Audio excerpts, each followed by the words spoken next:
Yes. All right. Brilliant. Cool. So let's do it. So I'm Chris. I'm the co-founder and CEO of Bodyswaps, which is a virtual reality platform for soft skills training. I'm going to talk about Bodyswaps a little bit at the end, but that's really not the point today. Today, I want to chat about the role of VR and specifically immersive learning in the post-COVID world. So back in March, when I was very anxious and stressed about everything that was happening, I wanted to talk to people in the industry. And the good thing is everyone was at home as well, so everyone was available. So I talked to all of those guys on that slide, and I basically asked them one question: what in the world that awaits us after COVID, what could immersive technology do to help organizations deliver soft skills? And so in that list, you have big learning providers, you have internal learning development departments, as well as freelancers. And I asked them all, the 5 same questions and stuff during my interview. And what I'm going to present to you today is essentially a condensated version of everything that they have said. So let's start a little bit. What happened with COVID-19? You might have seen that meme online. Who led the digital learning transformation of your company? CEO, CTO, or COVID-19? So what happens then is that COVID-19 left no choice. It was an immediate, from one day to the other, full digitalization of learning programs, and companies were more or less prepared. But what happened fundamentally is everyone turned to Zoom. We are on Zoom right now, and it feels a bit meta to be criticizing Zoom, but virtual classrooms in general had a short honeymoon period in March, April, that is now completely over. And the reason for that, from a learning perspective, is first cognitive exhaustion. I don't know for how long you guys have been following that conference and whether you're tired or not, but Zoom is not great cognitively for a few reasons. First, we can't look at each other in the eyes, which is very important for human communication. The sound is quite bad. That means we can't have conversations. The images are tiny versus what you would see in the real world. And as a result, the science shows that an hour of conversation on Zoom is a lot more exhausting than the same hour of conversation in real life. The second reason behind Zoom fatigue is that learning is not entertainment. A mistake that organizations did is to assume that because a lot of people would be furloughed or have less work to do, it was the learning department's responsibility to entertain them, to keep them busy. I've even heard of a training certification for hand washing that was delivered with PowerPoint and a quiz. If you think about it for 2 seconds, A, who needs a certification for hand washing? But B, how do you learn hand washing on PowerPoint? And finally, the third reason behind Zoom fatigue is simply poor learner experience. Poor learner experience because, and I'm quoting someone here, is organization hired armies of PowerPoint monkeys who substituted face-to-face training and turned it into a PowerPoint/Zoom presentation. And that's a poor experience because that's substitution, right? That's not recontextualization of what learning means on that medium. And so there was very little support to the trainers on, how do I use Zoom? How do I onboard the learners? How do I make it work? And so that's a little bit what's happened during the crisis. And so here's where we are now: stage fright. What everyone is realizing is there's a new world ahead of us in terms of learning. We don't know exactly what it looks like, but the spotlight has been on learning technology more than ever before. And so it's an interesting but slightly worrying time as well. And there was this anxiety that I could perceive in the calls. And so I asked people, do you wish we could go back to the old world, to how things were done, back in February and before that? And the unanimous answer was, hopefully not. And here's the reason why. The big opportunity is going to be that after the crisis has passed, we're going to look at the old world, we're going to look at the COVID world of learning, and we're going to take the best of both worlds and eliminate what was wrong. So in the old world, you only had 8% of CEOs who saw any impact, any business impact of learning development programs. You actually have only 4% of CEOs that see any return on investment. What that means then is that training is often seen as a cost center. And so because it's a cost center, what those departments do is just train the maximum number of people for the minimum amount of cost and ticking a box. And so quite often because of that, people are not focused on the well-being of the learner, and they will turn to e-learning platform. And there's a big liar on e-learning platform and active learners rate. If you take LinkedIn Learning, for example, LinkedIn Learning is $30 a month. If you have between 1 and 2% active users per month, it's a pretty good number. That would make the effective cost per active learner between £3,000 and £6,000 a month. That's completely insane. There's also this fallacy that, oh, I'm giving my employees access to billions of hours of videos, and it's fantastic, but it's not. Only 6% of the global population is psychologically ready to self-learn. And so effectively, when you're telling people, hey, here you go, you have access to billions of hours of videos, you're abandoning them. You're abandoning them to save money. And so that's the problem with the old world. And it sounds harsh, but I heard someone specifically who told me the old world of learning is a robbery. It is broken, it is flawed, and it's a mix of laziness and nepotism. So that was quite hard to hear. Then, of course, we have the COVID world. So I talked about the limitations of that. And the idea is Zoom is an okay broadcast medium, which is what we're doing right now, but that's about it. And so we have that opportunity to rebuild something better. So what's the new world going to look like beyond the wave? First, we have to cater for the new world of work. Much more remote, much more decentralized, much more diverse, and working across silos. So we're not talking to white boomers in cubicles anymore. That has changed.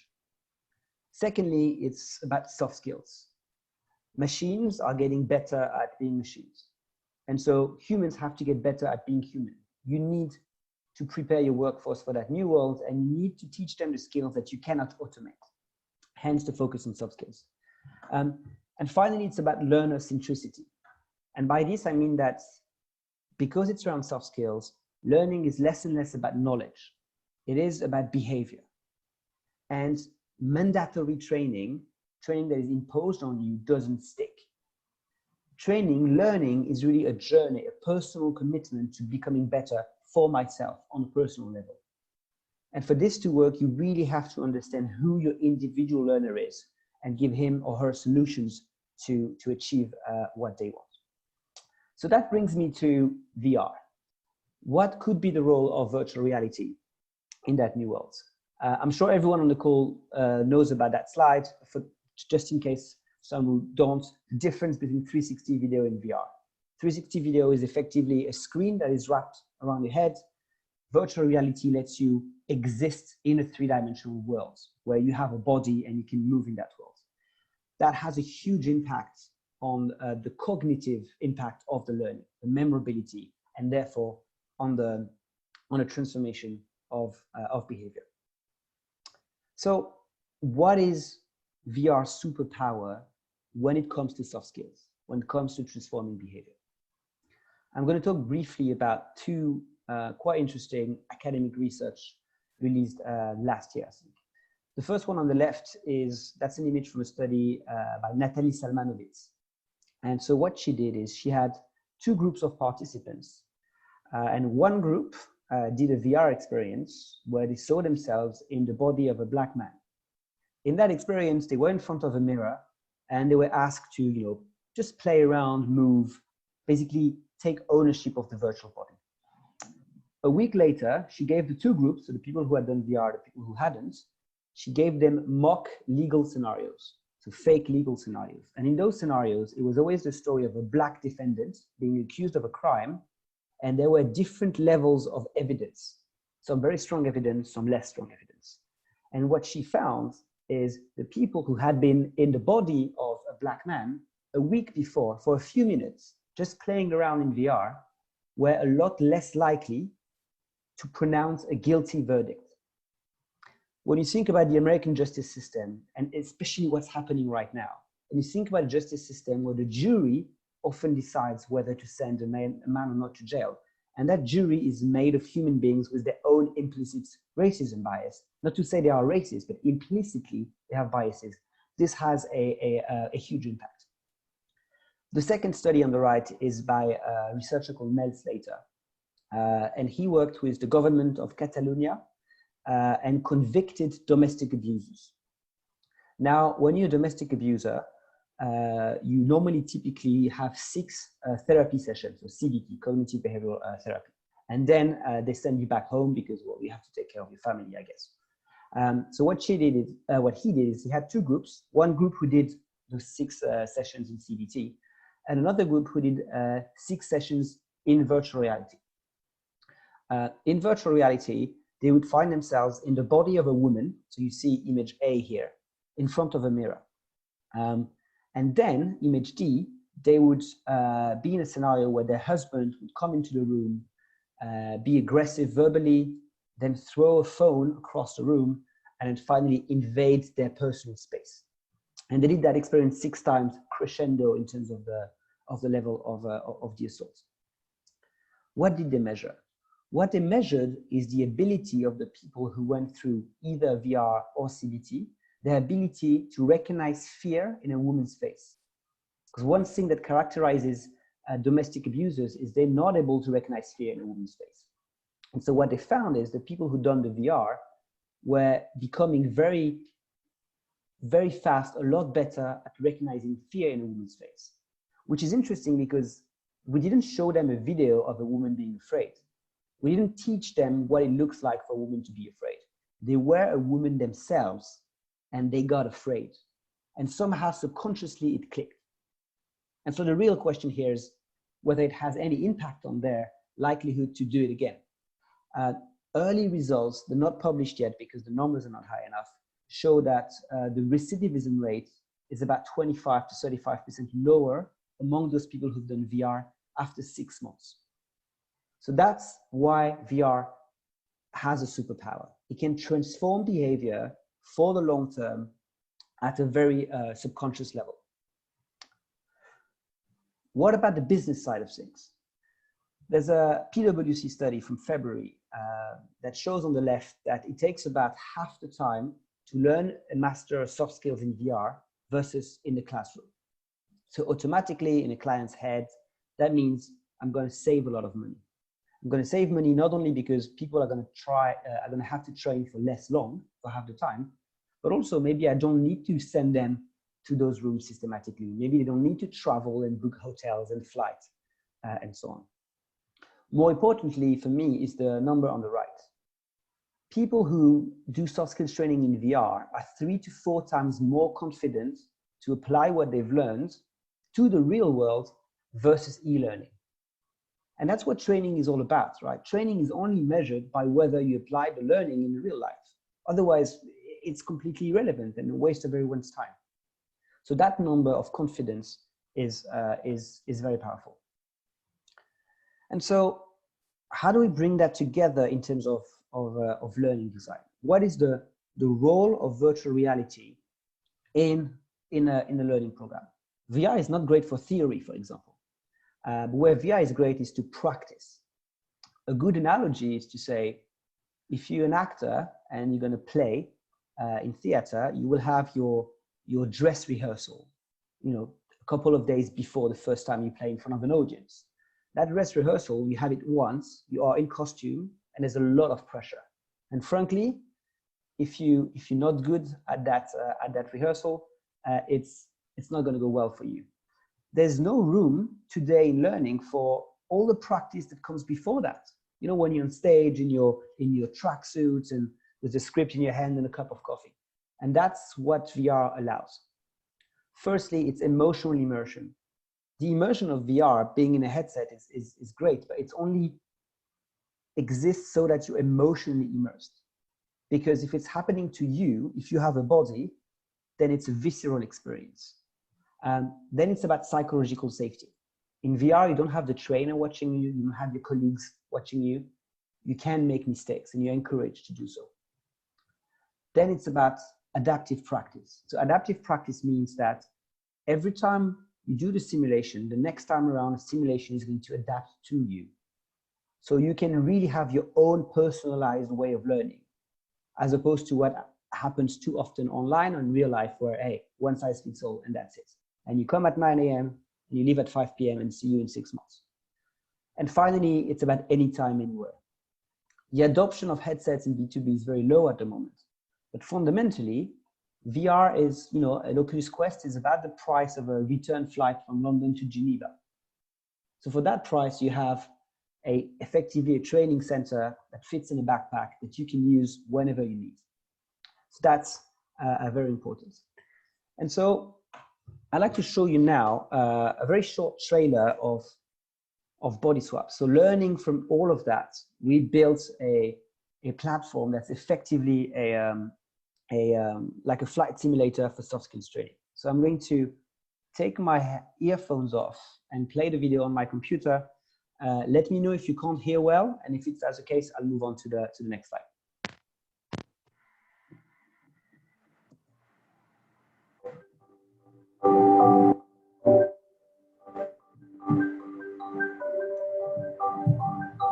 It's okay, it's fine.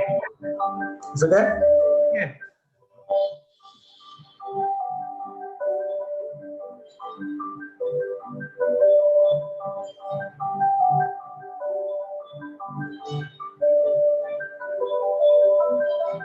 Days off for your kid. Thanks, Sonia. And just dive in. Just make it quick. I don't have much time. You notice you make remarks about Sophie's family. Hinting she's not professional. Don't you think that's unfair? You notice you make remarks about Sophie's family. Hinting she's not professional. Don't you think that's unfair?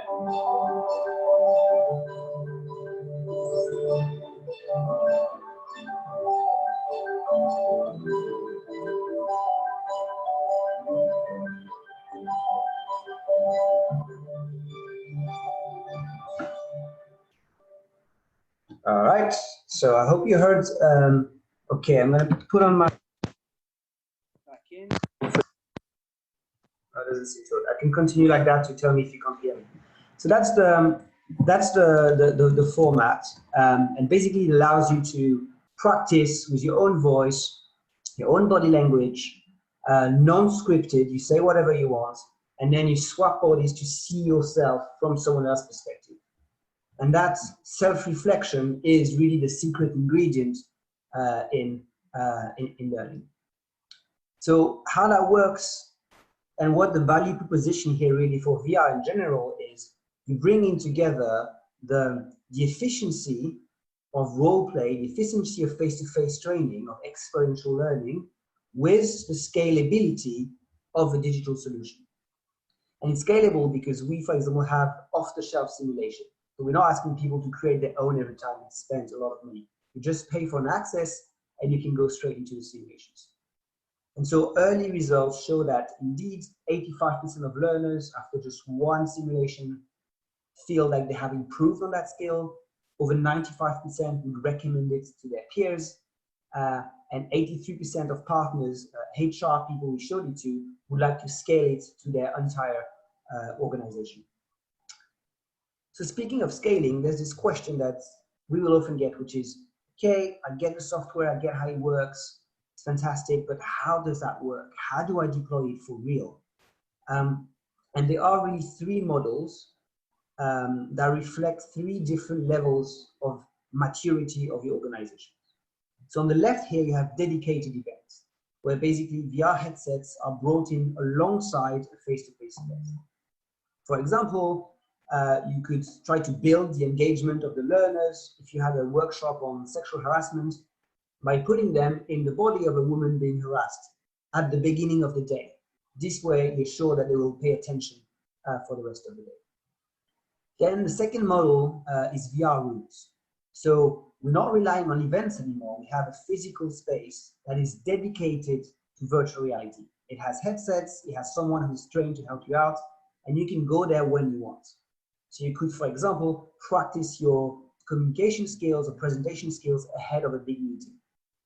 We see that model, the VR rooms, being adopted early on by universities, because obviously they have facilities to train people. And finally, the last model, which is the most advanced one, probably one for the future, is a shared inventory.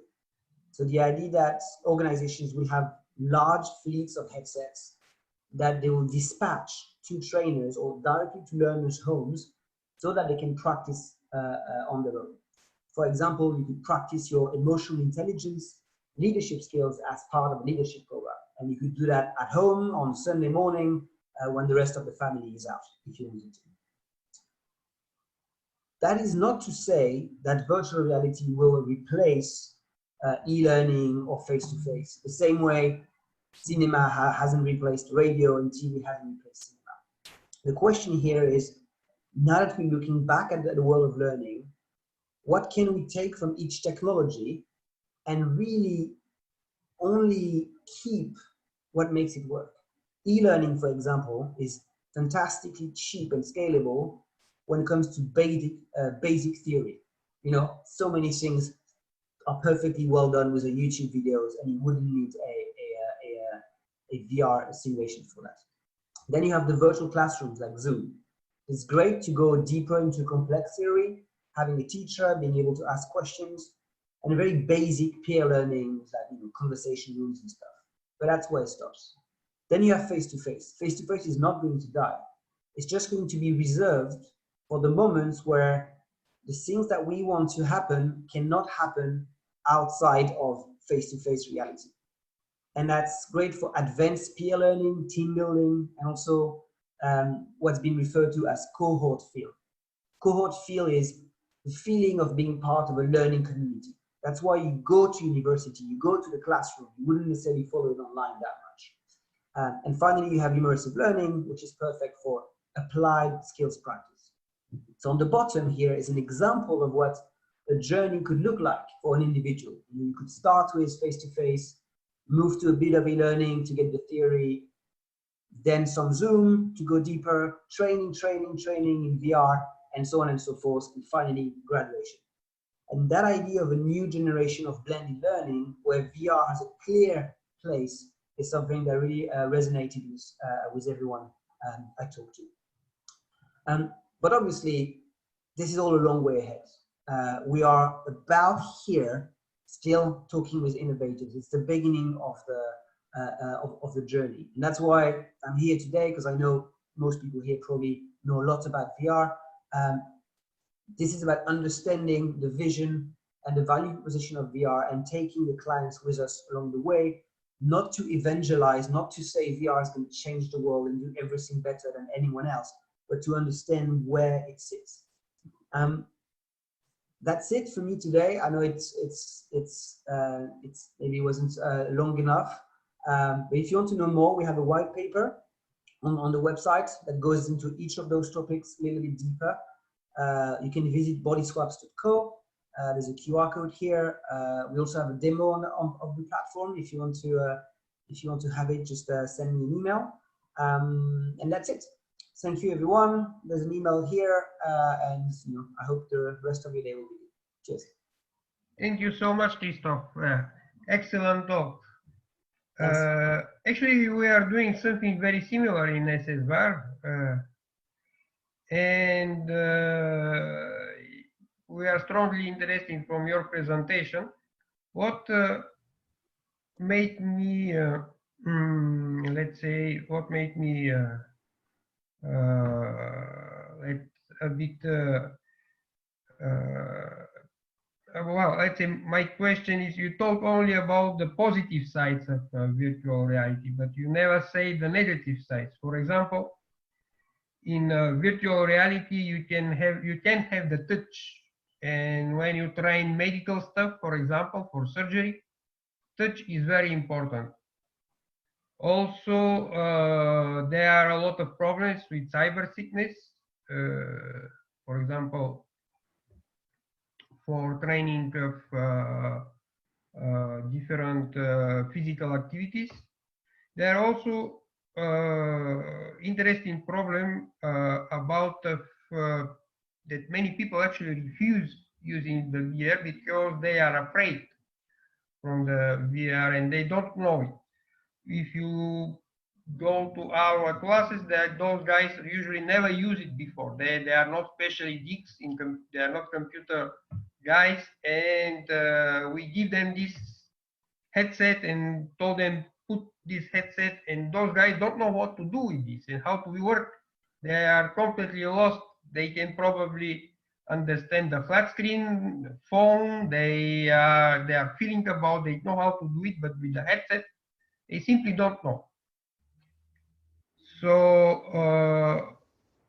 and also you also mentioned about the VR rooms. I think that's over. I mean, with the COVID crisis, people will be very, very suspicious to such kind of experience, because in the VR room you share one device with many people, and I'm worried that the people will simply not go. Probably I am wrong. So what do you think about all this? Yes, I mean, you're absolutely right. That was the purpose of the slide. I kind of skipped. There are indeed a lot of challenges ahead of us, which need to be tackled one by one. On the hygiene one, there are technological solutions to make headsets perfectly clean, such as the clean box, which basically is a military grade UV light based cleaning. Whether people will be psychologically ready to put a headset back on, honestly, I don't know, and it's a fair point. On that point of accessibility, we're developing a mobile version of the Bodyswaps platform. Not so much that we want to become a mobile learning provider, but because there's such a gap between where people are and adopting VR that you need to create that step in between. And we know from the data that people already enjoy the mobile VR, and I might get them to move to the premium, the premium version. On the other challenging that I see, there's a big one around infrastructure. It's not only purchasing the hardware, but also maintaining it, dealing with the privacy and security.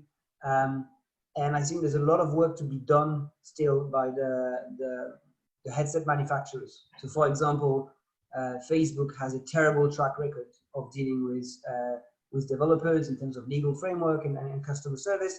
And HTC has a much better record at doing that, but their headset is not as good as the Quest so far. So we're not there yet. Yes. Okay. Thank you very much again. It's very interesting to discuss with you with all these possibilities, opportunities, and problems. We should go now with the next speaker. Ami, are you hearing me?